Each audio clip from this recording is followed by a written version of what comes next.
لله رب العالمين وهو ولي الصالحين والصلاة والسلام على أشرف المرسلين سيدنا وحبيبنا محمد بن عبد الله وعلى آله وصحبه ومن تبعه بإحسان إلى يوم الدين. அன்பிற்குரியவர்களே, அஸ்ஸலாமு அலைக்கும் வரஹ்மத்துல்லாஹி வபரகாத்துஹு. இன்றைக்கு எனக்கு தந்திருக்கிற தலைப்பு ஹந்தக் போர் தரும் படிப்பினைகள். ஏற்பாட்டாளர்கள் தான் எல்லா தலைப்பும் தந்தாங்க. இது இன்றைக்கு தந்திருக்கிற தலைப்பு. ரசூல் ஸல்லல்லாஹு அலைஹி வஸல்லம் அவங்களோட வாழ்க்கையில் நடந்த யுத்தங்களில் மிச்ச முக்கியமான ஒரு யுத்தம் தான் இந்த அகழிப்போர்ன்னு சொல்லுவாங்களே தமிழில், அரபுல ஹந்தக் என்று சொல்கிறது அகழிக்கு, அந்த யுத்தம். இது உண்மையிலே சொல்லப்போனால் அந்த பத்ரில் அல்லது உஹுதுல மாதிரி பெரிய அளவில் ரெண்டு படைகளும் மோதிக்கொள்ளவோ அல்லது உயிரிழப்புகளும் பெரிய தொகை நடக்கலை. ஒரு 10-15 பேர் உள்ளுக்கு தான் இதில் கொல்லப்பட்டாங்க, ரெண்டு தரப்புலையுமே கிட்டத்தட்ட ஒரு 10 பேர் மாதிரி. ஆனால் இந்த யுத்தம் கடும் முக்கியமான யுத்தம். எந்த அளவுண்டா நபீட காலத்து அந்த இஸ்லாமிய ஆட்சியில் முக்கியமான 2 கட்டங்களின் அடுத்த கட்டத்தின் ஆரம்பம் இந்த யுத்தத்தோடு தான் வந்துச்சு. அப்படின்னா ஹிஜ்ரி 5ஆம் ஆண்டு இந்த யுத்தம் நடக்குது. அதுவரைக்கும் 2ஆம் ஆண்டு பத்ர் யுத்தத்துக்கு வந்தாங்க, அவங்க தேடி வந்தாங்க, அவங்க தான் அடிக்க வந்தாங்க முஷ்ரிக்குகள். 3ஆம் ஆண்டு உஹுது யுத்தத்துக்கு வந்தாங்க, அது நடந்துச்சு. அது ரெண்டுலேயும் அவங்களுக்கு பெருசாக ஒன்றும் வெத்த கிடைக்கல. பத்ரில் கடுமையான படுதோல்வி, உஹுதில் அவங்களுக்கு சொல்லிக்கொள்ளும் அளவுக்கு வெற்றி ஒன்று இல்லை. அப்போ அது ரெண்டும் அவங்க எங்களை தேடி வந்து அடித்தது. அந்த படை எங்களை அடிக்கணும்னு வந்தது, தாக்கணும்ன்றே வந்தது. இதுவும் அப்படித்தான் வந்தாங்க. இதோடு அவங்க தேடி வந்து அடிக்கிறது நின்றுச்சு. இந்த யுத்தம் தான் அவங்க தேடி வந்தது கடைசியாக. அவங்களே படையெடுத்துக்கிட்டு எங்களைக்கிட்டே வந்து எங்களை அடிச்சுட்டு போகணும்னு வந்தது. ஏன்னா அது அஹ்ஸாப் யுத்தம் முடிஞ்ச பிறகு ரசூலுல்லாஹ் சொன்னாங்களே, அல்ஆன நஹ்ஸூஹும் வலா யஹ்ஸூனனா, இதுக்கு பிறகு நாங்கள் தான் அவங்களோட யுத்தம் செய்வோம், அவங்க எங்களை தேடி வந்து யுத்தம் செய்ய மாட்டாங்க. எனவே இது அந்த இவ்வளோ நாளாக நடந்தது. இதுவரைக்கும் அந்த அவங்க அடிக்க வரக்குள்ள நாங்கள் எங்களை காத்துக்கொள்கிற மாதிரி யுத்தம் தான் கிட்டத்தட்ட. இதுக்கு பிறகு தான் நாங்களே தேடி போகிற மாதிரி நிலைமை வந்துச்சு, நாங்கள் பலமாகினோம். உண்மையிலே இந்த யுத்தம் இருக்குது இல்லையா, இதுக்கு ஹந்தக்குன்னு சொல்கிறது இருக்குது. ஹந்தக்குன்னா அகழி, பெரிய கிடங்குகள் தோன்றது, கிடங்குக்கு தான் ஹந்தக்குன்றது. இதுக்கு இன்னொரு பேரும் இருக்குது, அஹ்ஸாப் யுத்தம் அப்படி சொல்கிறது. அஹ்ஸாபுண்டா அந்த கூட்டங்கள்ன்ற மாதிரி கருத்து. ஹிஸ்புண்டா கூட்டம் தானே, அஹ்ஸாபுண்டா கூட்டங்கள். குர்ஆனில் ஒரு சூறாவே இருக்குது. குர்ஆனில் ஒரு சூறாவே இருக்குது, 33வது சூறா. அதில் 73 ஆயத்து இருக்குது. அஹ்ஸாபுண்டு அதுக்கு பேர். இந்த யுத்தத்தை பற்றி தான் அந்த சூறா நிறைய பேசுது. அப்போ அஹ்ஸாபுண்டு பேர் வந்ததுக்கு காரணம் என்னாண்டா, இது ஒரு லேசாக விளங்க சொல்கிறதா இருந்தால் ஒரு கூட்டுப்படை தாக்குதல் மாதிரி. இஸ்லாத்தின் எதிரிகள் சகலருமே ஒன்றா சேர்ந்து எல்லா தரப்புமே பங்கெடுத்து அவங்களோட பக்கத்தால் படைகளை வீரர்களை போட்டு ஒரு படையை உருவாக்கி தாக்க வந்தாங்க. எனவே எல்லாரும் சேர்ந்து தாக்கின யுத்தம், ஒரு கூட்டுப்படை தாக்குதல் என்பதனால் இதுக்கு ஹந்தக்குன்னும் ஒரு அஹ்ஸாபுன்னும் ஒரு பேர் இருக்குது. இது நடந்தது ஹிஜ்ரி 5ஆம் ஆண்டு துல்காதா மாதத்தில் தான். அப்போ இந்த யுத்தத்துக்கு வந்தவங்க கிட்டத்தட்ட 20 சொச்சம் நாள், ஒரு மாதத்துக்கு கிட்டவான அளவு மதீனாவை முற்றுகையிட்டு இருந்தாங்க. அவங்க மதீனாவை முற்றுகையிட்டு அந்த அளவு நாள் இருந்தாங்க. இந்த யுத்தத்தின் பின்னணியனா அப்படின்னு கேட்டால், இதுக்கு அல்லாஹ் மிச்சம் முக்கியத்துவம் கொடுத்து அஹ்ஸாபில் இந்த யுத்தத்தை பற்றி நிறையா பேசியிருக்கிறான், அல்லாஹ் சொல்லியிருக்கிறான். நடந்தது என்னாண்டா, இப்போ இந்த ஹிஜ்ரி 5ஆம் ஆண்டு ஆகும் வரைக்கும் இஸ்லாத்தின் எதிரிகள் இருக்கிறாங்களே, இஸ்லாத்தோட முட்டிக்கொள்பவர்கள், கட்டுப்படாதவர்கள் மாதிரி, அவங்களுக்கு பல விஷயம் நடந்துச்சு. அதில் ஒன்று தான் இப்போ மக்கத்து முஷ்ரிக்குகள் நேரடியாக யுத்தம் செய்யும் எதிரிகள். அப்போ அவங்க மட்டும்தான் அது வரைக்கும். அவங்க 2 யுத்தத்துக்கு வந்துட்டு போயிட்டாங்க. இங்கால மதீனா உள்ளுக்கு இருந்தாங்க யூத கோத்திரங்கள், யூதர்கள் நிறையா மதீனாவில் இருந்தாங்க. அது ஒரு பெரிய வரலாறு. அதில் பிரதானமான கோத்திரங்கள் கொஞ்சம் இருந்தாங்க. பனு கைனுகா, பனு நதீர், பனு குறைதான் எல்லாம். இந்த 5 வருஷத்துக்கு இடையில் ஹிஜ்ரி 2ஆம் ஆண்டு இந்த பனு கைனுகான்ற கோத்திரம் நாடு கடத்தப்பட்டாங்க. நியாயமான காரணங்களுக்காக அவங்க செஞ்ச குத்தத்துக்காக, ஒப்பந்தத்தை முறித்ததுக்காக ரசூலுல்லாஹ் சொல்லிட்டாங்க, ஊரை விட்டு பேய்த்திருங்க. அதே மாதிரி ஹிஜ்ரி 4ஆம் ஆண்டு பனு நதீர்ன்ற ஒரு கோத்திரம் இருந்தாங்க. கொஞ்சம் பெரிய கோத்திரமாகும், யூதர். அவங்களும் நாடு கடத்தப்பட்டாங்க. அவங்க ஒப்பந்தத்தை மீறி குத்தம் செஞ்சதுக்காக வேண்டி. இந்த நாடு கடத்தப்பட்ட இவங்க எல்லாம் போய்த்து சேர்ந்தாங்க இந்த ஹைபர் என்ற இடத்துல. மதீனாவிலேருந்து தூரத்தில் இருக்கிற ஹைபர்ன்ற ஒரு ஏரியா. ஹைபர் யுத்தம் நீங்கள் கேள்விப்பட்டிருப்பீங்க.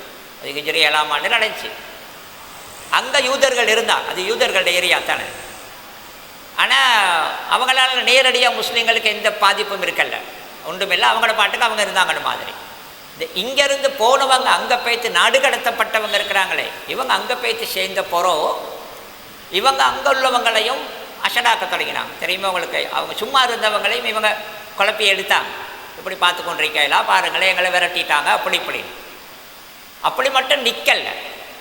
அந்த யூதர்கள், இங்கேருந்து நாடு கடத்தப்பட்ட யூதர்களின் தலைவர்கள் கொஞ்சம் பேர்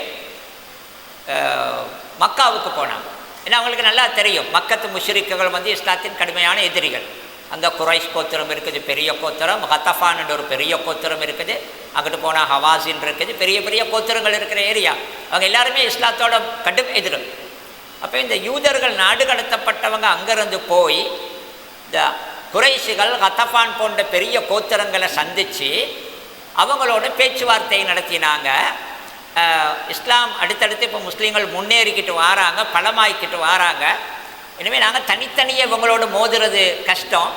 எனவே நாங்கள் எல்லாருமா சேர்ந்து ஒரே அடியாக இவங்களை தாக்கி அழிச்சிடுவோம். அந்த பேச்சுவார்த்தையின் பயனால்தான் ஒரு கூட்டுப்படை ஒன்று உருவாகிச்சு. எல்லாரும் பங்கெடுத்தாங்க. அதில் யூதர்கள் அவங்களோட பங்குக்கு கூட்டுப்படையை உருவாக்கினார்கள். ஹத்தஃபான் அவங்களோட பங்குக்கு 6000 படை வீரர்களை போட்டாங்க. குறைஷிகள் 4000. எனவே 10,000 பேர் கொண்ட ஒரு பெரியோரு படை அபூ சுஃபியானின் தலைமையில் ரெடி ஆகுறாங்க.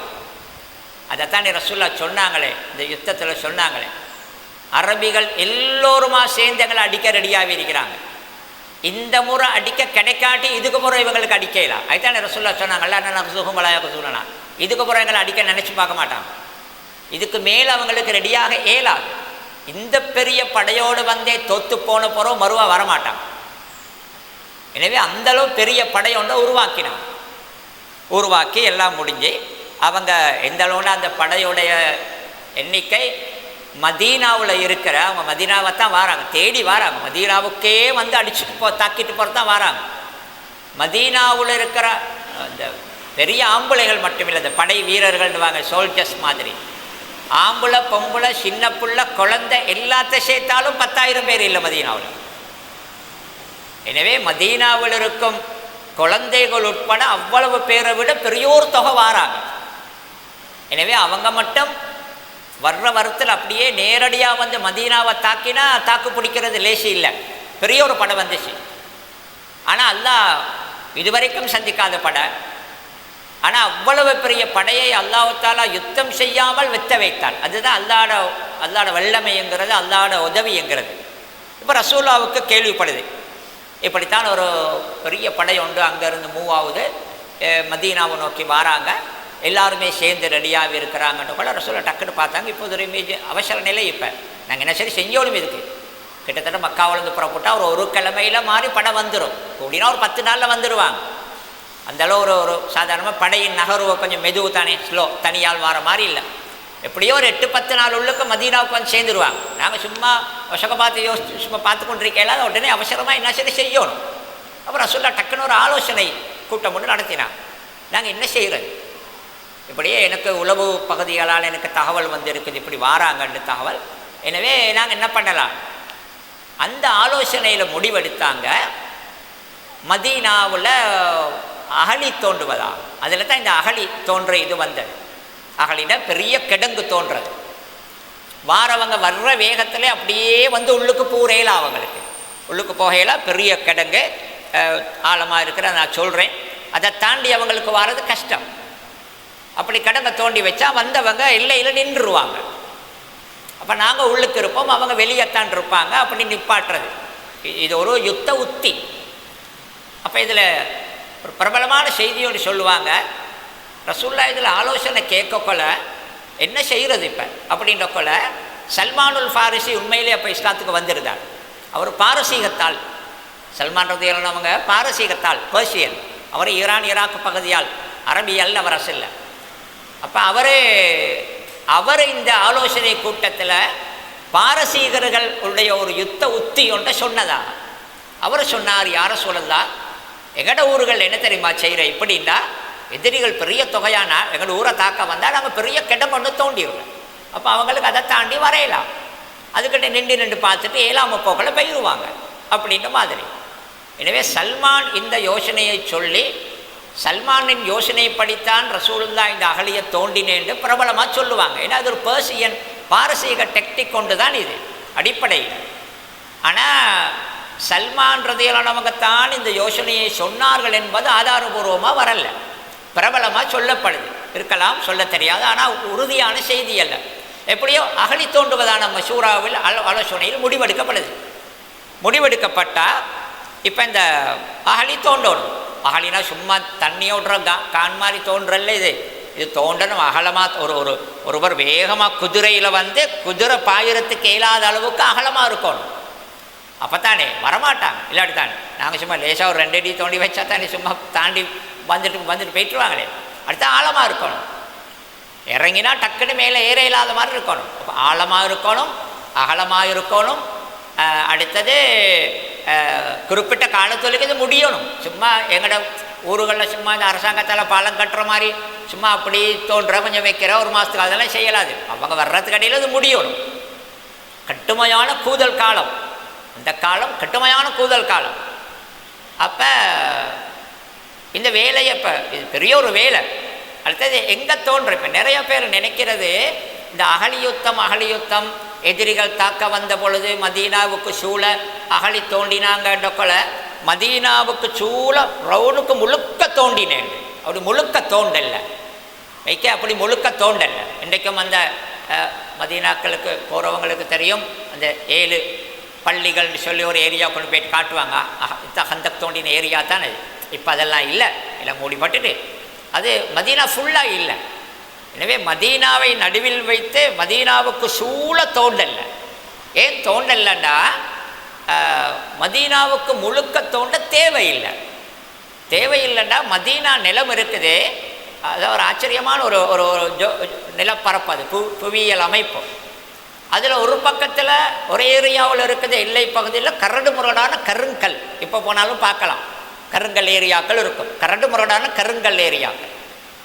இன்னொரு பகுதி நெருக்கமான ஈச்சமர தோட்டங்கள், பெரிய தோட்டங்கள். மதீனாவே கிட்டத்தட்ட ஈச்சப்பழ ஏரியா தான் இது. அப்போ அந்த படை இருக்குது, சாதாரண ஒரு ஆளுடைய மூவிங் இருக்கே, ஒரு சாதாரண ஒரு தனியால் நகர்வதும் ஒரு படை நகர்வதும் ஒன்றல்ல. படைங்கிறது ஆயுதங்களோட, அப்படி வாகனம் அது இதோட நிறைய பேர் வரணும். அப்போ ரசூலுல்லாஹ் விலகெடுத்தாங்க, இந்த கரடு முரடான கல் இருக்கிற பகுதி இருக்குது, அந்த பக்கத்தால் எதிரி படை வராது. ஏன்னா ஒட்டகங்களும் குதிரைகளும் அந்த கல்லை அப்படி தடபடன்னு நடந்து வர்றது லேசி இல்லை, வந்தாலும் அவசரத்துக்கு தேவைப்பட்டால் ஓடுறதும் லேசி இல்லை. இல்லை, எந்த ஒரு யுத்த தளபதியும் தனது படையை எதிரியின் நாட்டுக்கு கொண்டு போகல, அதுக்கு உள்ளுக்கு போகிறது எப்படின்னு பார்க்குற மாதிரியே தேவைப்பட்டால் வெளியே வாரதையும் யோசித்து தான் உள்ளுக்கு போவார். அவசரத்துக்கு தேவைப்பட்டால் வெளியே வந்துடணும் தப்புறத்துக்கு. எனவே ரசூலுல்லாஹ் பார்த்தாங்க, இந்த பக்கத்தால் வரமாட்டாங்க, ஒரு யுத்தப்படை அதால் நகர முடியாது. கரடு முரடான நெருக்கமான ஈச்ச மரங்கள் இருக்கிற ஏரியாவாலையும் வரமாட்டாங்க. ஏன்னா அதில் பூந்து கீந்து வளைஞ்சு கிழிஞ்சு ஒட்டங்கள் எடுத்துக்கிட்டு வந்ததுக்குன்னா அகப்புட்டாங்க தான். எனவே அதில் வரமாட்டாங்க, சோரம் வரமாட்டாங்க. ஒரே ஏரியா இருந்துச்சு, திறந்த ஏரியா, அந்த ஏரியாவால் வரத்துக்கு வாய்ப்பு இருக்குது. அந்த ஏரியாவில் தான் ரசூலுல்லாஹ் அகழியை தோண்டினாங்க, அதில் தான் தோண்டினாங்க. ஆனால் அதுவும் சின்ன பகுதி ஒன்று அல்ல, கிட்டத்தட்ட ஒரு 5.5, சில வரலாற்று ஆசிரியர்கள் சொல்கிறாங்க 5.5 கிலோமீட்டர், 5 கிலோமீட்டருக்கும் கூடுதலான ஒரு தொகை. அப்படின்னா ஒரு நீண்ட ஒரு பகுதி. அதுவும் கிட்டத்தட்ட அதில் உஷரத்தை சொல்கிறாங்க, அதனுடைய அகலம் 4 மீட்டர். 4 மீட்டர்னா 4 3 12 13 அடி கிட்டத்தட்ட அகலம். 13 அடி, கிட்டத்தட்ட 3 மீட்டர் குறையாத ஆழம், ஒரு 10 அடி. அப்போ 10 அடி உசரத்துக்கு ஒரு 13 அடி அகலத்துக்கு ஒரு 5000 சொச்சம் மீட்டருக்கு ஒரு ஒரு அகழியொன்றை தோண்டுவது என்பது ஒரு சாதாரண பணி அல்ல. விசேஷமாக அது ஒரு 6-7 நாள் உள்ளுக்கு அது முடியணுமான வேலை, அதுக்கடையில் செஞ்சிடணும் அந்த வேலையை.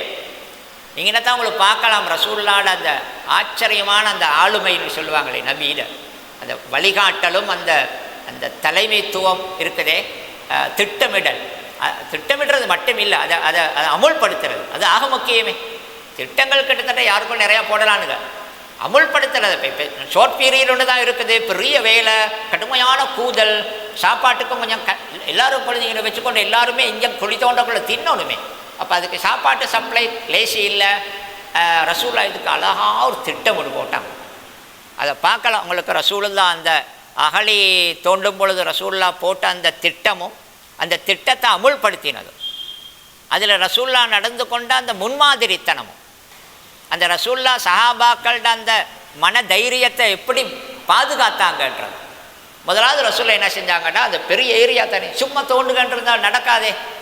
அப்போ டக்குன்னு 2-3 ஒவ்வொரு குரூப்பாக பிரித்தாங்க. உங்களுக்கு இவ்வளோ தூரம், உங்களுக்கு இவ்வளோ தூரம், உங்களுக்கு இவ்வளோ தூரம். ஒரு 10 பேர் மாதிரி உதாரணத்துக்கு ஒரு 10 பேர் டீமாக பிரித்து, நீங்கள் இத்தனை அடி தோண்டணும், நீங்கள் இத்தனை அடி தோண்டணும், நீங்கள் இத்தனை. அப்போ அவங்க பொறுப்பு தோண்டுவாங்க. அடுத்தது இன்னொரு முக்கியமான வேலை செஞ்சாங்க ரசூலுல்லாஹ், அருமையான அந்த தலைமைத்துவமை தான். பெரிய வேலையே நினச்சி பார்க்க கஷ்டமான மாதிரி வேலை, ஆனால் சாதிச்சு தான் ஆகணும். இப்போ ஆக இக்கட்டான கட்டம் உண்டு இது. அவங்க நேராக உள்ளுக்கு வந்தாங்கன்னா தாக்கு பிடிக்கல எங்களுக்கு. ரசூலுல்லாவும் வேலை செஞ்சாங்க, அதுதான் ஆச்சரியம். அதுதான் நபியுடைய முன்மாதிரி. ரசூலுல்லாவும் தோண்டினாங்க. இந்த அளவுனா ஒரு இடத்துல ஒரு ரசூலுல்லாவும் தோண்டினாங்க. அடுத்தது சஹாபாக்களுக்கு ரசூலுல்லாஹ் உற்சாகப்படுத்தினாங்க. அந்த அந்த மன தைரியத்தை இழந்துடக்கூடாது, அதுதான் சரியான முக்கியம். மனம் பயந்துட்டா அதுக்கப்புறம் வேலை நடக்காது. இவங்க அது பயந்துடப்படாது, அந்த தைரியத்தை இவங்கள்ட்ட வச்சுக்கொள்ளணுமே. அதுக்கு ரசூலுல்லாஹ் என்ன செஞ்சாங்கன்னா, ஒரு ஒரு இப்படி தோண்டிக்கிட்டு போகிறாங்க, கடுமையான கூதல். அப்போ ரசூலுல்லாஹ் சஹாபாக்கள் ரசூலுல்லாஹ் சொன்னாங்க, யார் சொல்ல ஒரு பெரிய கல்லுண்டாக புற்றிருக்கு, எவ்வளோ அடித்தாலும் அது எவ்வளோ சுத்தியாலால் அடித்தாலும் அது நொறுங்குதில்லை. ரசூலுல்லாஹ் போனாங்க, போய் தன் சுத்தியத்தை கையில் எடுத்து பிஸ்மில்லான்னு அடித்தாங்க. அது அப்படி சுக்கு நூறாக அப்படி மணல் மாதிரி அப்படி சுக்கு நூறாக போயிருச்சு. அப்போ ரசூலுல்லாஹ் சஹாபாக்களை பார்த்து சொன்னாங்க, எனக்கு பாரசீகர்களுடைய மாளிகைகள் எனக்கு கண்ணுக்கு விளங்குதுண்டா.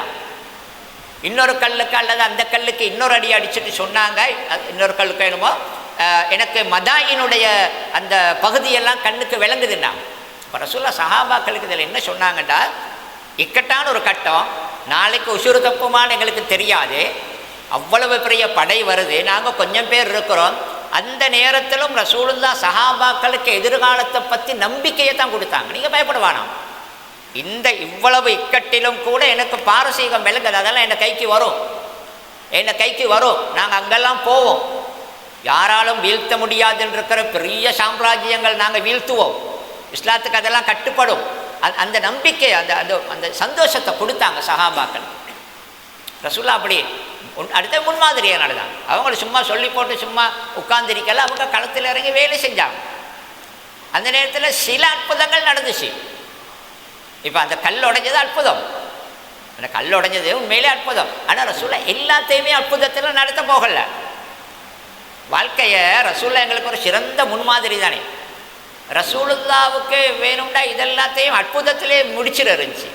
அல்லாஹ்கிட்ட துவா கேட்குறந்துச்சு, எல்லாம் ஒரு 5-6-10 கிலோமீட்டருக்கு இப்படி ஒன்றை உருவாக்குனா அடுத்த நொடி உருவாகிடும், இல்லை முடிஞ்சு செய்ய இருந்துச்சு. ஆனால் ரசூலுல்லாஹ் அதுக்கு போகலை.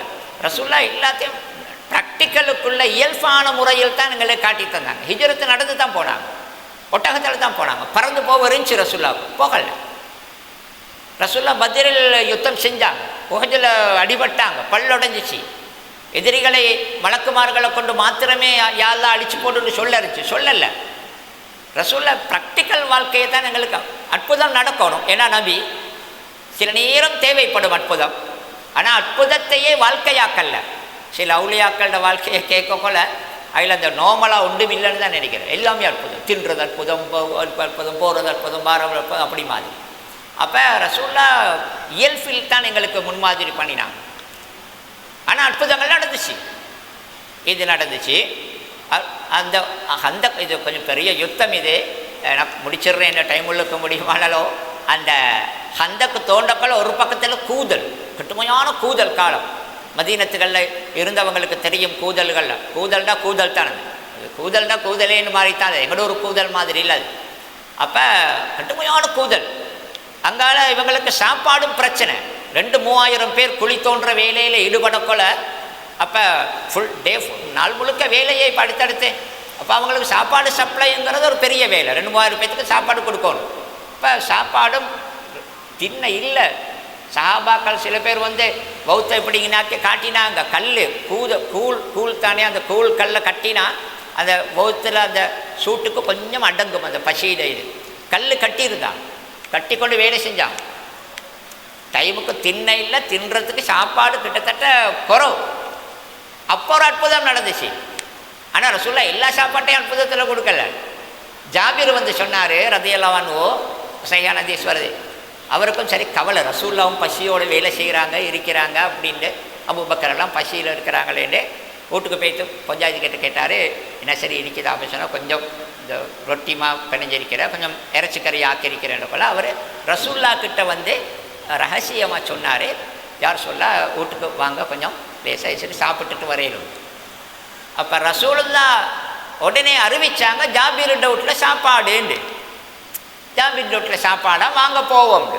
இப்போ ஜாபீருக்கு சரியான யோசனை, இவங்க எல்லாத்துக்கும் கொடுக்கறதுக்கு இல்லையே. அப்போ இவர் டக்குனு போய்த்து ஒய்ஃப் கிட்ட சொல்கிறாரு என்ன செய்ய வழியில். இப்போ ரசூலுல்லாஹ் வர்றாங்க. அப்போ ரசூலுல்லாஹ் வந்து நான் நினைக்கிறேன் அந்த அந்த சாப்பாட்டு இதில் ரசூலுல்லாஹ் துப்பினாங்கன்னு நம்ம வருது போல். ரசூலுல்லாஹ் வந்த போகிறோம் அந்த ரொட்டிமா அப்படி இந்த குழியாக பிடிச்சி அவங்களோட ஒய்ஃபு சுட்டுக்கொண்டே இருக்கிற முடியுதில்லை. அந்த சட்டியிலேருந்து இறைச்சி போட்டுக்கொண்டே இருக்கிற முடியுதில்லை. எல்லாரும் திண்டாங்க. ஆனால் அது எல்லா நேரமும் நடக்கலை. ரசூலுல்லாஹ் ஒரு சில நேரங்களில் அற்புதத்தை நடத்தினார்கள். ரசூலுல்லாஹ் கையால் அற்புதம் நடந்துச்சு. மற்றபடி கஷ்டப்பட்டு தோண்டினாங்க. அந்த அந்த ரசூல் ஸல்லல்லாஹு அலைஹி வஸல்லம் அவங்க இந்த தோன்றதில் அந்த வெச்ச திட்டம், விசேஷமாக திட்டத்தை அமுல்படுத்தின அந்த முறை, இதெல்லாம் அந்த சரியான ஒரு முன்மாதிரியான வேலை. எல்லாம் முடிய ரசூலுல்லாஹ் எல்லாம் முடிஞ்சு பகலியெல்லாம் தோண்டியாச்சு. அவங்க வரத்துக்கு டைம் கிட்ட வாவிட்டு. அப்போ ரசூலுல்லாஹ் பார்த்தாங்க, எப்படியுமே அவங்க வரத்தானே போகிறாங்க. அப்போ ரசூலுல்லாஹ் மதீனா உள்ளுக்கு இப்போ எங்களோட பெண்கள் சின்ன பிள்ளைகள் எல்லாத்தையும் ஒரு கோட்டை ஏரியாக்களில் ஒரு ஏரியாவில் போட்டு வச்சு அவங்களுக்கு செக்யூரிட்டிக்கு ஒரு 2 தரம் போட்டுட்டு ரசூலுல்லாஹ் தன்னோடு இருக்கிற ஒரு 3000 பேர் கொண்ட தண்ட படையோட இப்போ இப்படி கந்தக்கு தோண்டி இருக்குது.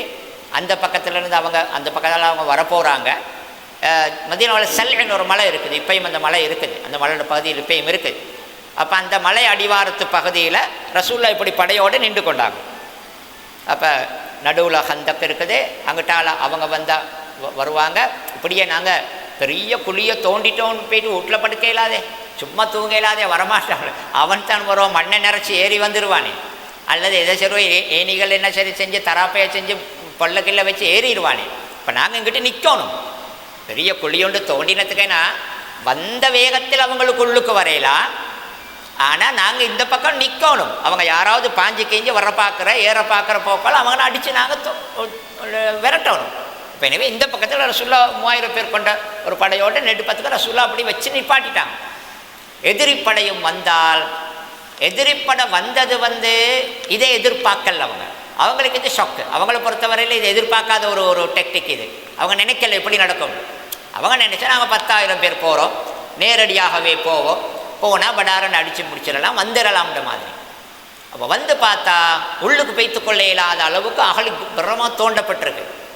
அவங்களுக்கு வேறு வழி இல்லை, அங்கே நிற்க வாவிட்டிப்பேன் நின்று மதீனாவை முற்றுகையிடுறேன்னு சொல்லுவாங்களே, ரவுண்ட் அப் பண்ணுற மாதிரி முற்றுகையிட்டு கொண்டு நிற்கிறாங்க. இப்போ இங்கே உள்ளவங்களுக்கு வெளியே போகவும் இல்லை, அவங்க உள்ளுக்கு வாரம் இல்லை, அவங்களுக்கு உள்ளுக்கு வந்து கொள்ள வாக்கும் இல்லை. அப்போ இந்த பெரிய படையை கண்ட பொழுது அதுதான் இந்த அஹ்ஸாப் யுத்தத்தில் அல்லாஹ் சொல்கிறான், 2 தரப்பை பற்றி சொல்கிறான். என்றைக்குமே இது கடுமையான சோதனை தானே. இந்த கடுமையான சோதனைகள் வரும் பொழுது கொள்கையில் உறுதியாயுள்ளவர்களோட பேச்சு ஒரு மாதிரி இருக்கும். கொள்கையில் நடித்து கொண்டிருந்தவங்களோட சுய முகமெல்லாம் அப்போ தான் தெரிய வரும். இப்போ அல்லாஹ் சொல்கிறான், பெரிய படை வருது, ஆனால் வலம்மா ரஅல் முஃமினூனல் அஹ்ஸாப காலு ஹாதா மா வஅதனல்லாஹு வ ரசூலுஹு வ ஸதகல்லாஹு வ ரசூலுஹு. அப்படித்தான் சொன்னாங்க. அல்லாஹ் அதே சொல்கிறான். இந்த பெரிய கூட்டம் வருவதை கண்ட பொழுது மூமிங்கள் வமாசாதகும் இல்லா ஈமானாவா அப்படி வருது போல இல்லை கடைசியில் அவங்க இந்த பெரிய படையை காணக்கொள்ள உண்மையான கொள்கைவாதிகள் அந்த அவங்களோட ஈமான் இன்னும் கொஞ்சம் உறுதியாகிச்சு. அவங்க சொன்னாங்க ஹாதா மா வஅதனல்லாஹு வ ரசூலுஹு, இந்த வருது படை அல்லாஹ் எங்களுக்கு வாக்களித்தது இதுதான். அல்லாஹ் வாக்களித்தானே சூரத்துல் பக்ராவில். நீங்கள் நினைக்கிறீங்களா சும்மா சொர்க்கம் போகலும் உண்டு அப்படி வருதே. ஃபஹஸிபுத்தும் அன் தத்குலுல் ஜன்னத வலம்மா யஅதிக்கும் மஸலுல் லதீன ஹலவ் மின் கப்லிக்கும் மஸ்ஸத்துஹுமுல் பஅஸா வத்தர்ரான்னு வருது. நீங்கள் சும்மா இருந்து சொர்க்கம் போகணும்னு நினைக்கிறீங்களா? உங்களுக்கு முன்னால் இருந்தவர்கள் கஷ்டப்பட்டு அடிக்கப்பட்டு அவர்கள் கொல்லப்பட்டு அப்படித்தான் சொர்க்கத்துக்கு போனாங்க, சும்மா புகையிலாது. அப்போ இவங்க இந்த படையை பார்த்ததோட சொன்னாங்க அல்லாஹ் சொன்னானே சும்மா சொர்க்கத்துக்கு புகையிலாது, கஷ்டப்பட்டு தியாகம் பண்ணி தான் போகணும்டே, அல்லாஹ்வோட வாக்கு வருது அப்படின்னு ஈமான் கூடினுச்சு. உண்மையான கொள்கைவாதிகளுக்கு அந்த கொள்கையில் வரும் சோதனை என்பது கொள்கையை இன்னும் உறுதிப்படுத்தும். அவங்க அப்படித்தான் இருந்தாங்க, தெளிவில் இருந்தார்கள். அதே கூட்டத்தில் கொஞ்சம் பேர் தான் முனாஃபிக்கெல்லாம் இருக்கிறதானே மதீனத்தில். இன்னும் கொஞ்சம் பேர் வலம்மா ரஅல் முனாஃபிகூன், முனாஃபிக்குகள் இதை கண்டதோட அப்போ பெரிய படம் வருது, ஓடுறதுக்கு இடம் இல்லை, அப்படி இப்படின்ற போல பேச தொடங்கிட்டானுங்க. எந்த அளவு பேசிட்டானுங்கண்டா இந்த மா வஅதனல்லாஹு வ ரசூலுஹு இல்லா குரூரானானுங்க. அல்லாஹ்வும் தூதரும் எங்களுக்கு வலிச்ச வாக்கெல்லாம் ஏமாத்துண்டானுங்க. என்னமோ ரோம பிடிப்போம் பாரசீகத்தை பிடிப்போம்டாரு. ரோம பிடிக்க பாரசீகத்தை பிடிக்கிறதுக்கிட்ட டாய்லெட்டுக்கு அப்படியே தச்சானு, டாய்லெட்டுக்கு போகிறதுக்கு எங்களுக்கு எல்லாம் இருக்கிறானு. அந்தளவு பயம், அந்தளவு பயம்டானு. ரோம் பாரசீகம் எல்லாம் பிடிக்கிறேன்னு சொன்னாங்க, ஒன்றுமே நடக்கல, சும்மா எல்லாம் பொய்க்கதை, எங்களை போட்டு ஏமாற்றிட்டாங்கன்னு பேச தொடங்கினாங்க. அந்த ஆளோடு ஆளாக நானும் கொள்கைன்னு கொஞ்சம் பேர் இருப்பாங்க, அவங்களுக்குள்ள வாசிகளை எடுத்துக்கொள்றதுக்கு. அப்போ அவங்களுக்கு ஒரு டைம் வரப்போல அந்த எதிரி நல்லாவே பலமாக வாரான், இவங்கெல்லாம் தோத்துருவாங்கன்னு விளங்கப்போல அவங்களோட மனசுக்குள்ள குரோதத்தை வெளியே கொட்டுவாங்க. அது எல்லாத்துலேயும் நடக்கிறோண்டு அங்கே நடந்துச்சு. அப்படியே சொன்னாங்க மா வஅதனல்லாஹு வ ரசூலுஹு இல்லா குரூரான், அல்லாஹ்வும் தூதரும் எங்களுக்கு ஏமாற்றி தான் வாக்கு தந்திருக்கிற, சும்மா அது நடக்கும் இது நடக்கும் நாங்கள் பார்த்தீங்களா இன்றைக்கு எங்களுக்கு ஒன்றுமே செய்யலாமல் இருக்குதுன்னு சொல்லி. அப்போ என்றைக்குமே அஹ்ஸாப் அதனால தானே ஆச்சரியமான ஒரு யுத்தம். அஹ்ஸாப் வெளியே குறைஞ்சிச்சு தானே, யார் உண்மையான கொள்கைவாதி யார் வேஷம் போடுற ஆளுன்றெல்லாம் குறைஞ்சிச்சு தானே. அப்போ நேரடியாக யுத்தம் ஒன்றும் நடக்கலை, நேரடியாக மோதிக்கொள்ளலை. ஆனால் உண்டு இந்த வந்திருக்கிற படை இருக்குதே, இது 10,000 பேர் கொண்ட படை, பெரிய படை. அபூ சுஃபியான் வழி நடாத்துறாரு, ஆளும் பவரான ஒரு பெரிய ஆள் தான் ஒரு வகையில் பார்த்தா. அவங்க தான் அடிக்க வந்தவங்க. அதில் கொஞ்சம் அந்த ஜோசான பாட்டி இருப்பாங்களே, என்ன தான் குழியை தோண்டினாலும் நான் பாஞ்சு போக வேண்ட மாதிரி இருப்பாங்களே, அப்படியாக்கள் தடமாறி போயிட்டு பார்க்குறேன். எங்கனையாவது சில இடத்துல குழி கொஞ்சம் அகலம் குறைஞ்சிருக்குமே சில இடத்துல, அப்படி இடத்தால பாய பார்க்குறேன். அப்படி 2 பாஞ்சு வந்தாங்க என்கிட்ட. வந்தவங்களும் முஸ்லீம்களை அடித்து விரட்டினாங்க, சில பேர்த்த முஸ்லீம்கள் கொண்டாங்களும் கூட. மற்றபடி இங்கேருந்து அங்கே அம்பால் ஈர, அங்கேருந்து அம்புகளால் ஈர தவிர நேரடியாக பதிர் மாதிரி மோதல் ஒன்று நடக்கலை. அப்படி அம்புகள் அங்கேருந்து அவங்க எறிகிற, இங்கேருந்து நாங்கள் எறிகிற மாதிரி நடக்கக்குள்ளத்தான் அந்த எதிரிகள் எரிந்த அம்பொண்டு சஅத் இப்னு முஆத் ரதியல்லாஹு இந்த தோல் பகுதிக்கு பட்டுச்சு. இன்னைக்கு இந்த நரம்பு துண்டு காயமாகிச்சு. அதில் சஅத் இப்னு முஆத் பெரியாள், மதீனாவில் ஹவுஸ்கோத்திரத்தின் தலைவர், மிக முக்கியமான ஒரு ஆள். அவருக்கு அந்த காயம் பட்டதோடு ரத்தம் படபடபடன் ரத்தம் அப்படி ப்ளீடாக தொடங்கிட்டு கரமாக. அப்போ அவர் விலங்கெடுத்தார். அவர் ஒரு நல்ல தலைவர், அவர் விலங்கெடுத்தார். எனக்கு தப்ப கஷ்டம் இதில் இருந்து. ஆனால் அவர் உறுதியாக இருந்தார். பின்னுக்கு சொல்கிறேன். இப்போ இந்த பிரச்சனை, இங்கால இவங்க நிற்கிறாங்க, இங்கால நாங்கள் நிற்கிறோம், எந்த நிமிஷமும் உள்ளுக்கு வருவாங்களோன்ற பதட்டம், உள்ளுக்கு வந்தால் என்ன செய்கிறேன்னு தெரியாது. இப்படி இருக்கும் பொழுது இந்த சோதனை இன்னும் கரமாகிச்சு. அதுதான் இன்னமே கஷ்டமாகினது முஸ்லீம்களுக்கு. என்னண்டா இந்த வந்திருக்கிறாங்களே இந்த படை, 10,000 பேர் கொண்ட படை, அதில் அவங்க வந்ததோடு அடிச்சுட்டு போகிற யோசனையில் தான் வந்தது. அவங்க நினைக்கல இப்படி 1 நாள் 2 நாள் 3 நாள் 5 நாள் 10 நாள் இப்படி நிற்கவா உண்டு. நிற்க அவங்களுக்கு ஒரு பிரச்சனை வந்துச்சுனாண்டா அவங்களுக்கு சாப்பாட்டு பிரச்சனை. படையை பொறுத்தவரை இந்த லொஜிஸ்டிக் சரியான முக்கியம். எந்த ஒரு நாடாக இருந்தாலும் இன்னொரு நாட்டுக்கு படையை அனுப்பும் பொழுது தன் படைக்கான சாப்பாட்டு சப்ளையெல்லாம் யோசிச்சுட்டு தான் படையை அனுப்புகிறேன். படையை தின்ன கொடுக்கணுமே, அதுக்கு சாப்பாடெல்லாம் போனால் யுத்தம் செய்யலாது. இப்போ வந்தவங்களுக்கு அந்த பிரச்சனையோடு வந்துட்டு படாருன்னு அடிச்சுட்டு போகிற ஒரு செட்டில்மெண்ட்டோடு தான் வந்திருப்பாங்க. ஒரு 2 நாளைக்கு 3 நாளைக்குள்ள சாப்பாட்டு செட்டப்போட. இது உள்ளுக்கு அடிச்சுக்கொள்ளவும் வாக்கில்லை, இப்போ திரும்பி பெய்த்துக்கொள்ளவும் மேலாது. நாள் போக போக இவங்களுக்கு அந்த பிரச்சனை வருது. இப்போ 10,000 பேர் கொண்ட படைக்கு சாப்பாடுகளுக்கு சப்ளைக்கு உதவி எடுக்கிறதுக்கு விளையாட்டில் மக்கா தூரத்தில் இருக்குது. இப்போ தான் பிரச்சனை இன்னும் கொஞ்சம் முத்துற வேலையோடு நடந்துச்சு. அந்த 10,000 பேர் கொண்ட அந்த படையை திரட்டி உஜாராக்கி அவங்களை எடுத்துக்கிட்டு வந்தது யூதர்களும் சேர்ந்து தானே. அதனால தானே நான் கொண்டு நல்லா விலங்கெடுக்கணும். அஹ்ஸாப் எங்களுக்கு படிச்சுத்தார முக்கியமான ஒரு பாடம் என்ன தெரியுமா? முக்கியமான பாடங்கள் உண்டு. என்னதான் முஸ்லீம் அல்லாதவர்கள் என்ன பேரில் பிரிந்து இருந்தாலும், அவங்களுக்கிடையில் எத்தனையோ கருத்து முரண்பாடும் மோதல்களும் இருந்தாலும், அவங்க எல்லாருக்கும் கொமன் எதிரி முஸ்லீம் தான், பொது எதிரி நாங்கள் தான்.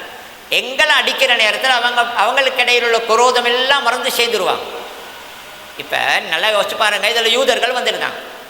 யூதர்கள் தான் இதை ரெடியாக்கி நாக்கள். அங்காலும் முஷ்ரிக்குகள். சிலை வணங்கிக்கும் யூதர்களுக்கும் சரியான வேறுபாடு. யூதர்கள் வேதத்தை நம்புபவர்கள். எங்களை பொறுத்தவரை அவங்க அர்த்த ஹலால் தின்னேலும். சிலை வணங்கி அப்படியல்ல, இணை வைப்பாளர்கள். ஆனால் அந்த வேதத்தை அவங்க பார்க்கல. நான் வேறு நீ வேறு அப்படியெல்லாம் யூதர் பார்க்கல. அவன் பார்த்தா நீ முஸ்லீம்கள் எதிரி, பொது எதிரி, கொமன் எதிரி. இன்றைக்கும் உலகத்தில் பாருங்கள், கிறிஸ்தவர்கள் யூதர்கள் இஸ்லாத்து கொண்டு கூட சேர்ந்துக்கிடுவாங்க. அவங்களுக்கு இடையில் கடுமையான பகை. அல்லாஹ் குர்ஆன்ல சொல்றான், காலத்தில் யஹூது லேசத்தின் நசாரா அலாஷை வக்காலத்தின் நசாரா லேசத்தில் யஹூது அலாஷை. யூதர்கள் நசாராக்களுக்கு பேசுகிறான், நசாராக்கள் யூதர்களுக்கு பேசுகிறான். ஆனால் எங்களுக்கு என்ன சரி ஒன்றை செய்ய போக்கள் எல்லாரும் சேர்ந்து கொள்கிறேன். அல் குஃப்ரு பில்லா வாஹிதான்ற ஒரு பொது விதி ஒன்று இருக்குது. இஸ்லாத்துக்கு ஒன்றுன்ற பொழுது எல்லோருமே சேர்ந்துருவாங்க. நீங்கள் இந்த அஹ்ஸாபுல் அதை உங்களுக்கு பார்க்கலாம். அதில் எல்லாருமே சேர்ந்தாங்க தானே. வேதக்காரர்கள், இணை வைப்பாளர்கள் எல்லாருமே சேர்ந்தாங்க. அப்போ அதில் இங்கேருந்து நாடு கடத்தப்பட்டாங்களே இந்த பனு கைனுக்கால பனு நதீர் ஒரு கோத்திரம். அதில் தலைவர் ஹுயை இப்னு அக்தப்னு சொல்லி ஒருத்தர் யூதர். நான் இவருன்னு சொல்கிறதுக்கு காரணம் பண்ணிக்கிறேன்னா, சஃபியா நாயகிட வாப்பா அவர். ரசூலோட மனைவி சஃபியாட வாப்பா அவர். ஒரு ஹைபர் யுத்தத்தின் போது ரசூலா சஃபியாவை முடித்தாங்க. இவரும் அந்த நாடு கடத்தப்பட்டு இவரும் சேர்ந்து தான் இந்த படையெல்லாம் உருவாக்கினால் அவரும் வந்திருக்கிறார் அவங்களோட. இவன் என்ன செஞ்சாண்டால், அப்படியே யாருக்கும் தெரியாமல் ரகசியமாக அப்படியே பின்பக்கத்தாலே தனியால் தானே போய்த்து அப்படியே மதீனா உள்ளுக்கு இன்னும் இருக்கிறாங்க. பனு குரைலான்னு ஒரு கோத்திரம் இருக்கிறாங்க. பனு குரைலான்னு ஒரு பெரிய கோத்திரம். அவங்க இன்னும் உள்ளுக்கு இருக்கிறாங்க. அவங்க அப்செட் இல்லை, இது வரைக்கும் ஒப்பந்த படிக்க சும்மா இருக்கிறாங்க. ரசூலுல்லாஹ் அவங்கள வச்சிருக்கிறாங்க. அப்போ இந்த இப்னு அக்தப் என்ன செஞ்சான்னா, ரகசியமாக யாருக்கும் தெரியாமல் ஒளிஞ்சு ஏதோ ஒரு பக்கத்தால் உள்ளுக்கு போய் பனு குரைலாக்களை சந்தித்து அவங்களோட பேசின. இப்போ இவர் எப்படி பேசினேன்டா, இப்போ பனு குரைலாக்களும் எங்களோட விருப்பத்துக்கல்லையே இங்கே இருக்கிற, செய்ய வழி இல்லாமல் இருக்கிற, அடைக்க கொண்டிருக்கிற அவங்களோட பேசினான். எப்படின்னா, நாங்கள் பெரிய ஒரு படையோடு வந்திருக்கிறோம், இந்த முறை நிச்சயமாகவே இவங்க தோற்றுருவாங்க, நீங்கள் யோசிக்க வேணாம், நீங்கள் எங்களுக்கு ஹெல்ப் தாங்க. இவங்களை வளர்த்தாட்டுறதுக்கு, இவங்களை வீழ்த்துறதுக்கு நாங்கள் வந்திருக்கிறோம். இது இந்த முறை நிச்சயமாகவே முஸ்லீம்களுக்கு தோல்விதான். பயப்படாமல் நீங்கள் என்ன பண்ணுங்கள், எங்களுக்கு ஹெல்ப் பண்ணுங்கள், வந்திருக்கிற படைக்கு உதவித்தாங்க. பனு குரைலாக்கள் கொஞ்சம் புத்திசாலிகள். ஆரம்பத்தில் இது அவ்வளோ விரும்பலை. ஆனால் அவங்க பார்த்தாங்க, இது அந்த கரணம் தப்பினால் மரணம் வியாபாரம் மாதிரி. என்னடா தப்பி தவறி முஸ்லீம்கள் இதில் வெத்திட்டாங்க, இங்கே சும்மா இருக்கிற இவங்களுக்கு கஷ்டமாகிடும். இக்கட்டான நேரத்தில் முஸ்லீம்கள்ட முதுகுல குத்துற வேலை ஒன்று தான் இப்போ இவன் கேட்குறான். இதை இவங்க செஞ்சால் அந்த முஸ்லீம்கள் வெத்தினாங்கன்னா முஸ்லீம்கள் அடுத்தாப்பில் பனு குரைலாவை தண்டிப்பாங்க. இக்கட்டான நேரத்தில் ஒப்பந்தத்தை முடித்தது. எனவே இவங்களை நம்பி. ஆனால் ஹுயை உடல்ல இல்லை அப்படி இல்லை இப்படி இல்லை, நிச்சயமாக வெத்துவோம், நீங்கள் யோசிக்க வேணாம், நீங்கள் எங்களுக்கு ஹெல்ப்பை தாங்கன்ற போகிறோம். பனு குரைலாக்கள் ரெடி ஆகிட்டாங்க. ரைட், நாங்கள் உங்களுக்கு ஹெல்ப்பை தாரோம். இப்போ பனு குரைலாக்கள் அவங்களோட ஏரியாவிலேருந்து சாப்பாடு அதெல்லாம் சப்ளை பண்ண தொடங்கிட்டாங்க வந்திருக்கிறவங்க. இப்போ முஸ்லீம்களை பொறுத்தவரையில் அல்லாஹ் குர்ஆன் அழகாக சொல்கிறான், வ இஜ்ஜாஉக்கும் மின் ஃபௌகிக்கும் வ மின் தஹ்தி அர்ஜுலிக்கும். உங்களோட எல்லா பக்கத்தாலும் எதிரி. இப்போ 2 பக்கத்தாலும் எதிரி. முன்னுக்கால இணை வைப்பாளர்கள் கொண்ட பெரிய படை, பின்னுக்கால வேதக்காரர்கள் இந்த படம். 2க்கு நடுவில் இப்போ நாங்கள் சிக்கி கொண்ட மாதிரி ஆகிட்டோம். ஊருள்ளுக்கே இருந்த பனு குரைலா எங்களுக்கு எதிரி ஆகிட்டாங்க.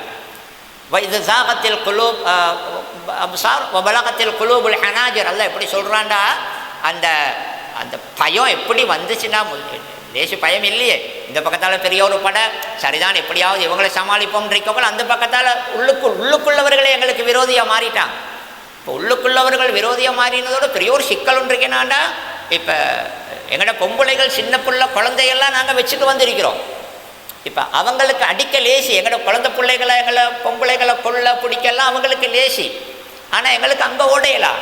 அங்கே ஓடினா இவங்க உள்ளுக்கு வந்துடுவாங்க, அங்கே ஓடினா இவங்க உள்ளுக்கு வந்துடுவாங்க, இப்படி சரி தாண்டி கேட்டி வந்துடுவாங்க. எனவே இங்கே நின்றா அங்கே யோசனை. இப்போ இந்த கடுமையான இக்கட்டு அல்லாஹ் சொல்றான், வபலகத்தில் குலூபுல் ஹனாஜிர், இதயங்கள் எல்லாம் தொண்டையில் வந்து சிக்கி கொண்டுருச்சு. அந்தளவு பயம், அந்தளவு பயம் வந்துச்சு. அந்த நேரத்தில் கொஞ்சம் பேர் வந்து களத்திலிருந்து அகட்டாவதுக்கு தந்திரம் தேடினாங்க. அந்த நேரத்தில் அப்படி தானே எல்லாரும் ஒரு தைரியத்தில் இருக்கிற இல்லையே. கொஞ்சம் பேர் வந்து ரசுல்லா கிட்ட சும்மா அப்படியும் இப்படியும் சொல்லி இங்கிருந்து கொஞ்சம் நைஸாக அங்கிட்டாவதுக்கு பார்த்தாங்க. சில பேர் வந்து சொன்னாங்க, இன்னும் புயூத்தனை அவரா யாரை சொல்ல இப்போ சரியான பயமாக இருக்குது, அவங்க வந்து எங்களோட வீடுகளை அடிப்பாங்களோ தெரியா, எங்களோட வீடுகளும் அவ்வளோ பாதுகாப்பு இல்லை, அடித்து கடிச்சு சாமான்லாம் தூக்கிடுவாங்களோ தெரியா, புயூத்தனை அவராண்டா அந்த எங்கள் பாதுகாப்பு இல்லாத வீடு இது மாதிரி. அப்போ இன்னும் புயூத்தனை அவரா யாரை சொல்ல கொஞ்சம் வீட்டுக்கு போவான்ட்டு, யாரை சொல்ல கொஞ்சம் வீட்டுக்கு போவான்னு கேட்டாங்க. குர்ஆன்ல அல்லாஹ் சொல்கிறான், அல்லாஹ் சொல்கிறான் வமாஹிய பி அவுரா, அவங்களோட வீட்டுக்கு பாதுகாப்பு இல்லாத உடல்ல நீயுரி இதுவிட இல்லா பீராரா, எங்கிட்ட இருந்து எஸ்கேப் ஆக பார்க்குறாங்க. என்ன இங்கே நின்றா வேலை ஜோறு, இதுக்கு மேலே தாங்க கஷ்டம் உண்டு, அந்தளவு பயந்தாங்க. இப்போ ரசூலுல்லாவுக்கு மெசேஜ் வருது. ஒரு சஹாபி வந்து சொல்கிறாரு, யாரை சொல்லலாம், பனு குறைலாக்கள் உள்ளுக்குள்ளவங்களை எதிரியாக வருது, பெரிய சிக்கலே, முதுகுக்கு பின்னுக்கு அவங்க. யாரை சொல்ல, பனு குறைலாக்கள் வந்து ஒப்பந்தத்தை மீறிட்டாங்க போல அப்படின்னு. டக்குன்னு ரசூல்லா பார்த்தாங்க. ரசூல்லா என்ன இருந்தாலும் ஒரு பெரிய தலைவர் தானே. அப்போ ரசூல்லா டக்குன்னு இது இந்த நிலைமை எப்படி சமாளிக்கணுமே, இப்போ இதை எதிர்பார்க்காத சிக்கல் வருது. இப்போ ரசூல்லா இதை உடனே சஹாபாக்கிட்ட சொல்லலை, உடனே ஒரு ஆள் அனுப்பினாங்க, பனு குறைலாட ஏரியாவுக்கு நீ போ, சும்மா போய்த்து பாரு, நிலைமையை பாரு, பார்த்துட்டு வந்து என்கிட்ட சொல்லு. அவர் சும்மா போகிற மாதிரி போய்த்து அப்படி பார்த்தா அவங்க தாறுமாறாக ஈசுறாங்க. ரசூல்லாவுக்கெல்லாம் முந்தைய அப்படி இல்லை, அடக்கி கொண்டிருந்தவங்க. அவர் வந்து சொன்னார், யார் சொல்ல உண்மை வெரிஃபை பண்ணியாச்சு, அவங்க எதிர்த்து தொடங்கிட்டாங்க அப்படின்னு. இப்போ ரசூலுல்லா பார்த்தாங்க, எப்படி சரி இதிலிருந்து என்னையோடு இருக்கிறவங்களை காப்பாற்றணுமே, விளையாட்டு இல்லையே, எல்லா பக்கத்தாலையும் எதிரியால் சூழப்பட்ட ஒரு நடுவில் நாங்கள் சிக்கிக்கொண்ட நிலைமை தானே. ஆனால் ஓடையில்லாது என்ன சரி செஞ்சு இதிலிருந்து வெளியே வரணும் நாங்கள்.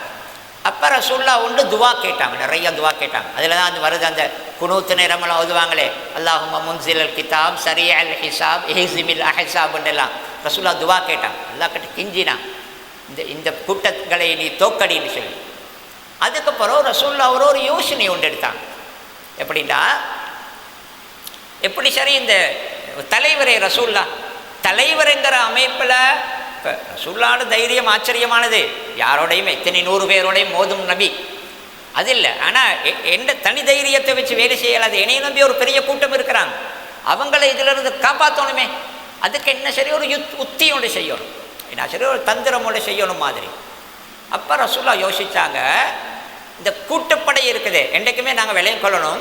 இப்போ பல நாடுகள் சேர்ந்து ஒன்றாக யுத்தத்துக்கு வரும் பொழுது அவங்களுக்கு இடையில் கருத்து முரண்பாடு வந்தால் பிரிஞ்சிடுவாங்க, பிரிஞ்சால் பலகீனமாகிடுவாங்க. அப்போ ரசூலுல்லாஹ் பார்த்தாங்க, இந்த கூட்டுப்படை வந்திருக்கிறவங்கள உடைக்கணும். இப்போ அவங்கள உடைக்கணும், அவங்கள என்ன சரி செஞ்சு பிரித்து விட்டுறணும். மக்களை பிரித்தா பயந்துருவாங்க. 10,000 பேர்த்தில் 5,000 பேர் நான் போயிட்டு வாரேப்பா எனக்கு வேலை இல்லைன்னு போனாங்கன்னா மற்ற 5,000 பேர் யுத்தம் செய்ய மாட்டாங்க, போயிடுவாங்க. இப்போ ரசூலுல்லாஹ் பார்த்தாங்க, வந்திருக்கிற 10,000 பேர் கொண்ட படையில் ஹத்தஃபான் 6,000 பேர் பெரிய பெரிய பகுதி, 4,000 பேர் குறைஷிகள். ரசூலுல்லாஹ் ஒரு ஆளை போட்டு ரகசியமாக ஹத்தஃபானோட பேச்சுவார்த்தை ஒன்று நடத்தினாங்க. ஹத்தஃபான் கோத்திரத்து தலைவர்களோட ஒரு பேச்சுவார்த்தை நடத்தினாங்க.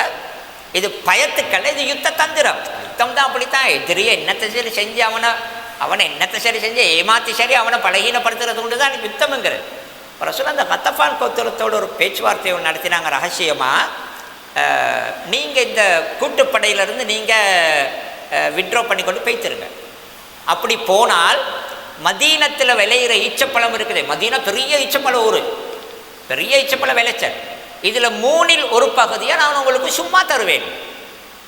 அப்போ அது பார்த்தா பெரிய தொகை, அது கிடைச்சா பெரிய தொகை, வருஷத்தில் ஒரு காலத்தை அதில் கொண்டு போயிடலும். மதீனா அவ்வளோ பெரிய ஈச்சப்பழம் ஊர். இப்போ இந்த ஹத்தஃபானோட பேச்சுவார்த்தை ரசூலுல்லாஹ் அப்படி நடத்தினாங்க. நீங்கள் இதிலேருந்து கலண்டு போங்க, நீங்கள் பேச்சிருங்க ஊருக்கு, நீங்கள் போனால் நான் இதிலேருந்து மதீனா விளைச்சல்ல நான் 3இல் 1 உங்களுக்கு தாரேன். ரசூலுல்லாஹ் தேவையை உடைக்கணும், உடைச்சிட்டா குறைஷிகள் பாய்ந்துருவாங்க, மிஞ்சி இருக்கிறவங்க போயிட்டுருவாங்க. அப்போ அந்த பேச்சுவார்த்தையை நடத்தி கொண்டு ஒப்பந்தம் பண்ண முதல்ல ரசூலுல்லாஹ் பார்த்தாங்க, இதுக்கும் இந்த மதீனத்து தலைவர்களோட கொஞ்சம் பேசணுமே, கபீலா கோத்திர தலைவர்கள் இருக்கிறாங்களே, ஹவுஸ் இருக்கிறார், சாத் இப்னு முஆத் இருக்கிறாரு, சாத் இப்னு உபாதா இருக்கிறாரு, இவங்களாம் இருக்கிறாங்க. மற்ற சஹாபாக்கள் மூத்தவர்களோட ஒரு கருத்து கேட்டான் நல்லவே. அப்போ ரசூலுல்லாஹ் சஹாபாக்களை கூப்பிட்டு வச்சு கருத்து கேட்டான். இப்படித்தான் எனக்கு வேறு வழி கஷ்டமாக இருக்குது. அரபிகள் ரமத்கும் அன் கௌசின் வாஹித் அப்படித்தான் சொன்னாங்க. ஒரே வில்லிலிருந்து உங்களை தாக்க வந்திருக்கிறாங்க, ஒரே வில்லிலிருந்து அம்படிக்கிறாங்க, எல்லாருமே சேர்ந்து உண்டவங்களை அடிக்க வந்திருக்கிறாங்க. இதிலிருந்து கலர்றதுக்கு எனக்கு சரியான கஷ்டமாக இருக்குது. எனக்கு ஒரு வழி விளங்குது, அந்த கூட்டுப்படையை உடைக்கிறதுக்கு, அவங்கள பிரித்து விட்றதுக்கு நான் ஒரு உத்தி உண்டை யோசிக்கிறேன், இப்படிப்படித்தான் சொன்னாங்க. அப்போ சாத் இப்னு உபாதா முஆதுன்னு நினைக்கிறேன், அவர் என்ன தெரியுமா சொன்னார்? அவர் சொன்னார், யார் சொல்லுதா, இது வந்திருக்கிறானுங்களே இவனுகளும் நாங்களும் ஒரு காலத்தில் பாத்தில் இருந்தோம், ரெண்டு கூட்டமுமே இணை வைப்பில் இருந்தோம், பிழையில் இருந்தோம் ரெண்டு பேருமே. அந்த நேரத்தில் கூட எங்கட மதீனத்து ஈச்சப்பழம் உண்டா அவன் எடுக்கணும்டா ஒன்றில் சல்லி கொடுத்து வாங்கி தின்னணும், அல்லது எங்களோட வீட்டுக்கு விருந்துக்கு வந்து தின்னணும். பயந்து அப்பையும் கொடுத்தில்ல, பாத்திலில் இருக்கும் பொழுதே பயந்த ஒரு ஈச்சப்பழத்தை இவனுக்கு நாங்கள் கொடுத்தில்ல. எனவே ஹக்கல் எரிக்கப்பழம் எப்படி இவனுக்கு ஈச்சப்பழத்தை நாங்கள் பயந்து கொடுக்குறேன். லானோத்தையும் இல்லை செய்ப்புண்டாரு, வாழைத்தான் கொடுப்போம்டாரு, ஈச்சப்பழம் எல்லாம் கொடுக்குற வாழைத்தான் கொடுப்போம்டாரு. இப்போ ரசூலுல்லாஹ் பார்த்தாங்க, இப்போ என்னையோடு இருக்கிறவங்க வழியாக தானே நான் பார்க்குறேன், இப்போ அவங்க தைரியமாக இருக்கிறாங்க தானே. ரசூலுல்லாஹ் யோசனையை கை விட்டுட்டாங்க. தேவையில்ல, நீங்கள் உஜாரணா நாங்களும் உஜாரணம் மாதிரி, உங்களைத்தான் காப்பாற்ற தான் நாங்கள் பார்க்குறோம். ஒரு தலைவரின் பொறுப்பு ஒன்று இருக்குதே, தலைவரின் சில நடவடிக்கையை அவருக்கு கீழே உள்ளவங்க நினைக்கிறது பயம் உண்டு. எல்லா பயந்த தலைவர்கள் இருக்கிற, ஆனால் சில பேர் எடுக்கிற என்னன்னா அந்த பொறுப்புணர்ச்சி, எனக்கு கீழே உள்ள நான் எடுக்கிற ரிஸ்க் அவங்களுக்கு எடுக்க வைக்க இயலாதே, ஆனால் அவங்க ரெடின்னா சரி இருந்துருவோம். பதிலே மேய்த்தானே சொல்ல கேட்டாங்க, என்ன சொல்கிறீங்க யுத்தமாக ரைட்டம், நீங்கள் யுத்தம்னா ஓகே சரி நானும் பாருன்னாங்க. அப்போ இதை விட்டுட்டாங்க ரசூலுல்லாஹ். விட்டா இப்போ நாள் முன்னுக்கு போகுது, இப்படி கடுமையான கூதல். அப்படி இருக்கும் பொழுது இப்போ அப்படி செய்வோமா இப்படி செய்வோமா அதை செய்வோமா எல்லாம் அகழி தோண்டி எல்லாம் பண்ணி எல்லாம் மாநிலத்துக்கு நான் அல்லாஹ்வோட உதவி ஆச்சரியமாக வருது. அல்லாஹ் குர்ஆனிலே சொல்கிறான், எப்படி வாரிசல்னா ரீஹன் வ ஜுனூதல்லம் தரோஹா. ஒரு நாள் ராவ் இப்போ அபூ சுஃபியானுக்கும் சரியான அலட்டி, என்னடா இப்போ ஒரு நாள் 2 நாள் 15 நாள் 20 நாள் பிந்தி கொண்டு போகுது, இப்போ ஒன்றும் தொங்கலாகுது இல்லை, இப்போ அடிச்சுக்கொள்ள வாக்கும் இல்லை, மருந்து கொள்ள வாக்கும் இல்லை. பனு குறைதாக்கள் தைரியப்படுறாங்கல்ல, நேராக களத்தில் இறங்குறதுக்கு உதவிகளை செய்கிறாங்க. அப்போ நாள் போக போக இவங்களுக்கு அந்த கடுமையான கூதல் அதெல்லாம் வர்றக்குள்ள அலட்டி ஆகிட்டு. அப்போ ஒரு நாள் ராவ் அந்த அல்லாஹ்தான் அதில் சொல்கிறானே, பெரிய படைகளை கூட தோக்கடிப்பதற்கு படைகளே தேவையில்லை அல்லாஹ்வுக்கு. அல்லாஹ் வெறுமனே மலக்குமார்களையும் காத்தையும் அனுப்பி அவங்களை அல்லாஹ்வுத்தாலா போக வச்சாங்க. இப்போ ஒவ்வொரு நாளும் இந்த பக்கத்தில் இருக்கிறவங்க காத்துக்கொண்டு ரசூலுல்லாஹ் யோசனை, நாளைக்கு என்ன நடக்கும், இன்னும் தொடர்ந்து இருப்பாங்களா, என்ன முற்றுகை கூட எங்களுக்கும் கஷ்டமே, இப்போ எங்களுக்கு விட்டுட்டு போகலாதே, அவங்க போனால் எங்களுக்கு போகலும். இப்போ ரசூலுல்லாஹ் ஒரு நாள் ராவ் சஹாபாக்கள் இந்த பக்கம், நாங்கள் தானே இந்த பக்கம் இருக்கிறோம். இப்போ ரசூலுல்லாஹ் ஒரு நாள் ராவ் சஹாபாக்கள், நான் 5 நிமிஷத்தை முடிச்சிடுறேன், அந்த சஹாபாக்கள்கிட்ட கேட்டாங்க, உங்களில் யாருக்கு சரி ஏழுமா எதிரிட முகாமுக்கு நீங்கள் போயிட்டு ராவ் நேரம் அவங்களோட கேம்புக்கு போயிட்டு அவங்க என்ன யோசிக்கிறாங்கன்னு பார்த்துட்டு வர இயலுமான்னு. அவங்க என்ன யோசிக்கிறாங்களா, இப்போ அவங்களோட கருத்துக்கள் என்ன இருக்குது, தொடர்ந்து இருக்க யோசிக்கிறாங்களா, போக யோசிக்கிறாங்களா அப்படின்னு. இப்போ யாருமே எலும்பல்ல, எல்லாருக்கும் சரி பயம். ஏண்டா அந்த ராவையில் எப்படியோ நழுவி கிழிவி பெய்த்தவன் கேம்புக்கு பெய்த்து அகப்புட்ட அவ்வளோ தான் உள்ள எல்லா ஒருத்தரத்துக்கும் இவர் சம்பளாக்கிடுவாங்களே பயம், ஒத்தருமே எலும்பல்ல. ஹுதைஃபா சொல்கிறாரு, ரசூலுல்லாஹ் எனக்கிட்டே சொன்னாங்க, ஹுதைஃபா நீ எலும்புண்டு, நீ எலும்பு ஹுதைஃபா, நீ போயிட்டு பார்த்துட்டு வாண்டு. ஹுதைஃபா சொல்கிறாரு, இப்போ எனக்கு சும்மா ஒன்றும் செஞ்சுக்கொள்ள வாக்கில்லை, என்ன வேறே சொல்லிட்டாரே, என்ன வேறு சொல்ல போகிறோம், ஒன்றும் செய்யலாதே, பயம் பேச இல்லாதே, கடுமையான கூதலும் கூட. ஹுதைஃபா பார்த்தாரு, சரி போனார். ஹுதைஃபா மேய்க்கே போனார். ஹுதைஃபா புனிதமானி போய்த்து ரகசியமாக இந்த கிடங்களை இறங்கி போய்த்து அவங்களோட கேம்புள்ளுக்கு போய்த்தார். கேம்புள்ளுக்கு போன ரசூலுல்லாஹ் தெரியணும் அவங்க என்ன முன்னுக்கு என்ன செய்ய யோசிக்கிறாங்க, தொடர்ந்து நிற்க யோசிக்கிறாங்களா, போக யோசிக்கிறாங்களா. நாள் போக எல்லாமே சிக்கலை. இப்போ ஹுதைஃபா அப்படியே போனால் இருட்டு, யாருக்கும் ஹுதைஃபாவை டக்குன்னு விளங்குதில்லை, இருட்டு தானே, திட்டம் இல்லை, எதிரி வந்திருக்கிறா எங்களோட திறங்கல. ஹுதைஃபா அப்போ ரசூலுல்லாஹ் ஒரு செய்தி சொன்னாங்க ஹுதைஃபா கிட்ட, நீ போ ஹுதைஃபா லா துஹ்திஸ், குழப்பம் பண்ணிடாத, யாருக்கும் அடிக்க கிடிக்க குத்த கித்த பைத்துறாத, நீ போயிட்டு நிலைமையை மட்டும் எனக்கு பார்த்துக்கிட்டு வந்து சொல்லு. ஹுதைஃபாவும் எதிரிட கேம்புக்கு போயிட்டாங்க. அப்போ இருட்டு விளங்குதில்லை, ஆள் விளங்குதில்லை. இவரும் ஆளோட ஆளாக சுற்றுறாரு. சுற்றி சுற்றி என்ன நடக்குதுன்னு பார்த்தா ஒரு இடத்துல இப்படி நெருப்பு வச்சு கூதல். அபூ சுஃபியான் இப்படி உட்கார்ந்து கூதல் காஞ்சி கொண்டிருக்கிறார். அபூ சுஃபியான் தான் படை தளபதி, எதிரி படையின் தளபதி. ஹுதைஃபா சரியாக முதுகுக்கு பின்னுக்கு நின்று கொண்டு செல்கிறாரு.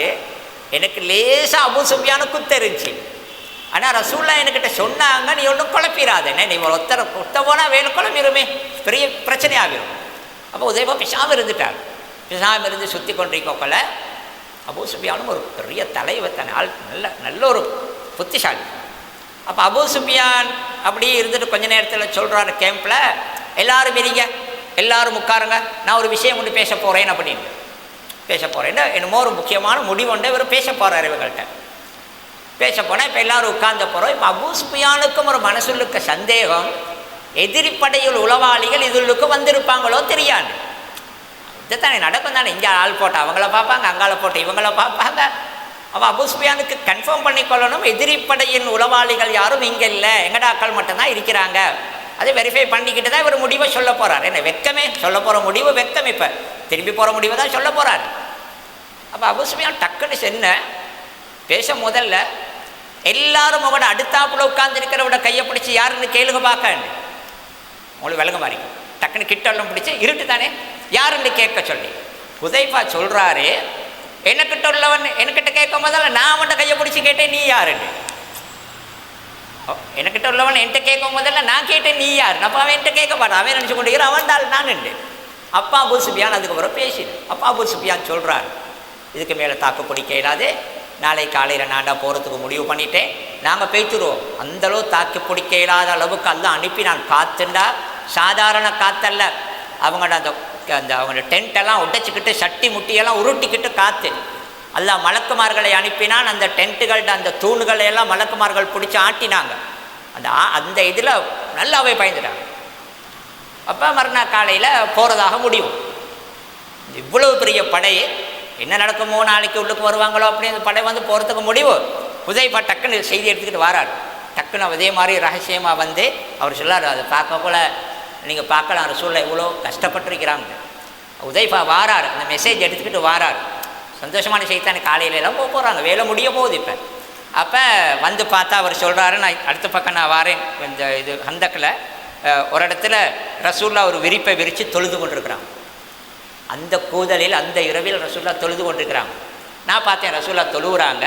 விரிப்பில் ஒரு ஓரத்தில் கொஞ்சம் இருந்துச்சு புடவை, அதுளுக்கு பூந்து நான் பேசாமல் தூங்கிட்டேன்.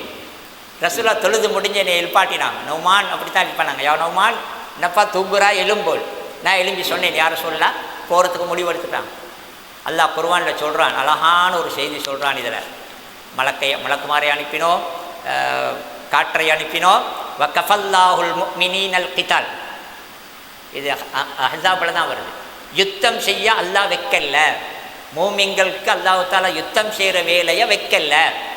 இவங்க வாள் எடுத்து போராடி குத்தி கித்தி வேலை செய்ய தேவையில்ல. அவ்வளவு பெரிய படையை அல்லாஹ் சும்மா அனுப்பினான், காற்றாலும் மலக்குமார்களும் அனுப்பினான். எனவே அல்லாஹ் உதவி செய்ய நினச்சா அல்லாஹ் உதவி செய்வான். எனவே இது இந்த யுத்தத்தில் முஸ்லீம்கள் ஒரு 7 பேரும் காபிர்கள் ஒரு 4 பேரும் மௌத்தாவினாங்க. அடுத்தது இந்த இதில் என்னென்ன படிப்பினை உள்ள ஒரு அருமையான ஒரு யுத்தம் தான். நாங்கள் இதோடு முடிச்சுக்கொள்வோம். இல்லை நீங்கள் வளமையாக சொல்லாமல் இருக்கிறேன், நான் கொஞ்சம் நேரம் கூட இருக்கிறேன். சுப்ஹானக்கல்லாஹும்ம பிஹம்திக அஷ்ஹது அல்லா இலாஹா இல்லா அன்த அஸ்தக்ஃபிருக்க.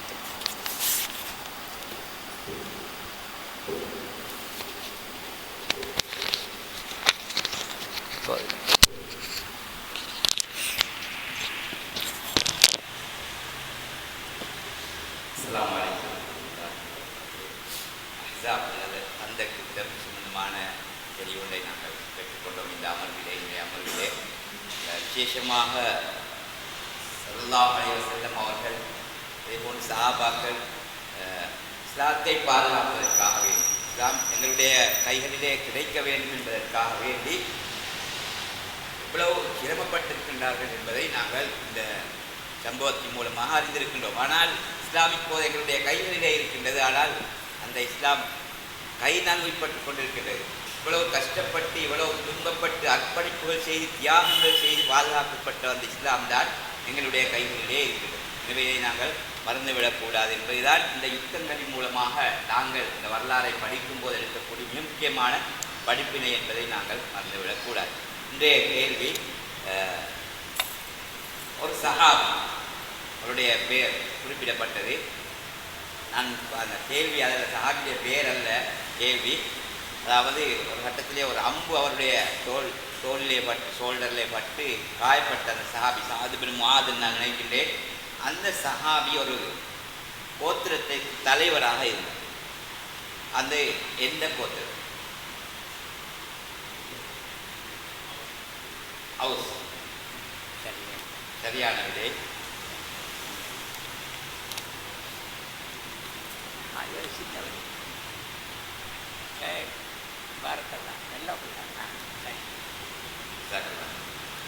சுபஹானல்லாஹ்.